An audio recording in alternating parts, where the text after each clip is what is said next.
Just 点亮，各位观众朋友，晚上好，欢迎您收看藏人行政中央电视台本周西藏华语节目。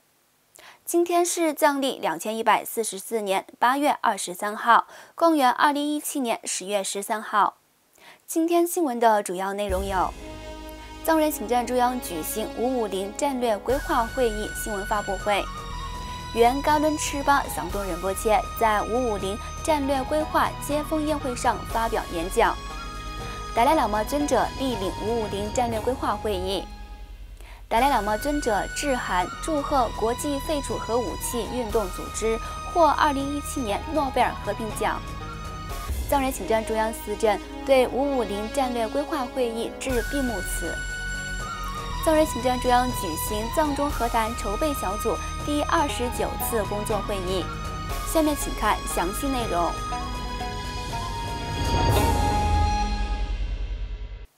10月5号，藏人行政中央外交与新闻部为550战略规划会议举行新闻发布会。司政洛萨桑格在会上阐述了550战略规划愿景，并指出这是按达赖喇嘛尊者的一贯教导，凡是从坏处着眼，向好处打算作为出发点，对西藏民族的未来制定规划。司政表示，550战略规划的总体目标是恢复西藏人民的自由和尊严，让达赖喇嘛尊者返回西藏，并在未来50年内继续维护和发展西藏民族的宗教文化和民族特色，同时为增强民族凝聚力和西藏争取自由创造条件。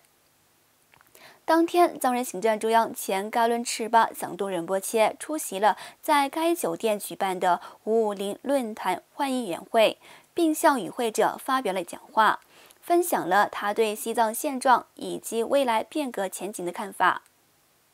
响东仁波切表示，西藏问题是多方面的，可以用许多不同的方式来诠释。然而，他指出，要了解西藏的现状，就必须了解西藏的文化、宗教、智慧和西藏及其人民的政治现实。在概述未来西藏变革的前景时，响东仁波切表示，积极的变化不会自己从天而降，但我们必须为此努力。另外，10月7号，西藏精神领袖达赖喇嘛尊者莅领550战略规划会议，并向与会的各界人士发表了演讲。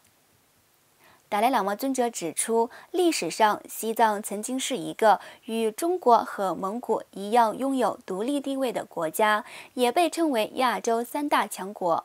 但后来西藏赞普王国分裂后，西藏逐渐失去国力。也许后期西藏领导人忽略政治，只专注于宗教信仰。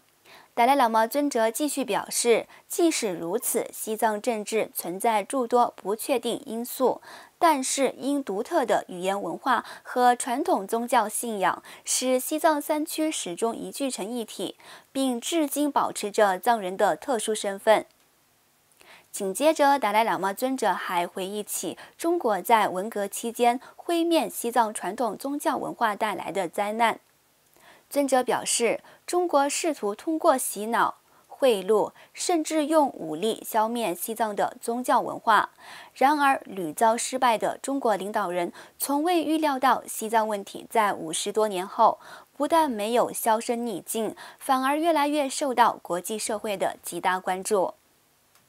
达赖喇嘛尊者还敦促移居世界各国的流亡藏人要时刻牢记自己的身份，并积极参与到西藏争取自由事业中来。此外，10月6号，挪威诺贝尔评奖委员会宣布，决定将2017年诺贝尔和平奖授予非政府组织国际废除核武器运动，以表彰该组织致力于普及核武器给人类带来巨大灾难的相关知识，以及争取彻底消除核武器的努力。达赖喇嘛尊者致函该组织执行董事会，表达祝贺。达赖喇嘛尊者在贺函中表示，在这个充满动荡与不稳定的时代，国际废除核武器运动组织所推动的理念极具迫切性和重要性。因此，这一机构获得诺贝尔评选委员会的授奖为实至名归。尊者最后表示，愿各方做出进一步的努力，实现一个没有核武的和平世界。此外，在10月8号550战略规划会议闭幕式上，司政洛桑桑格发表致辞，指出藏人行政中央将继续坚持中间道路政策，并阐明噶夏并非与复国理念者对抗持立场。司政也提出，中间道路比西藏独立更切实可行。针对目前西藏社会对主张西藏独立与中间道路立场方面，司政罗桑桑格表示，藏人行政中央并非与主张独立者相对抗，历史上西藏拥有主权独立地位，这是事实。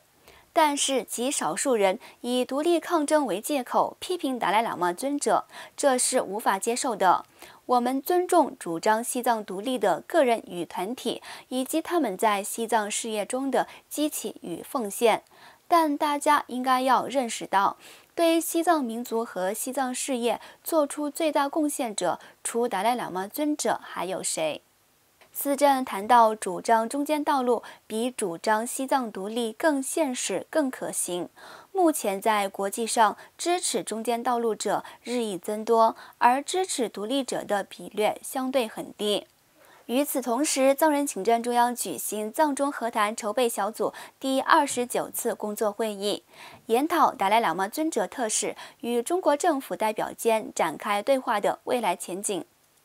10月9号至10号，藏人行政中央司政洛桑桑格博士在噶夏内阁几位噶伦的陪同下，在达兰萨拉主持召开了为期2天的藏中和谈筹备小组第29次工作会议，回顾与展望达赖喇嘛尊者特使与中国政府代表间展开对话的历程和未来前景。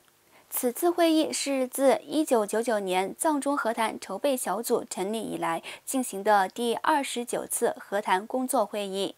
最后一次会议于2016年7月在达兰萨拉举行。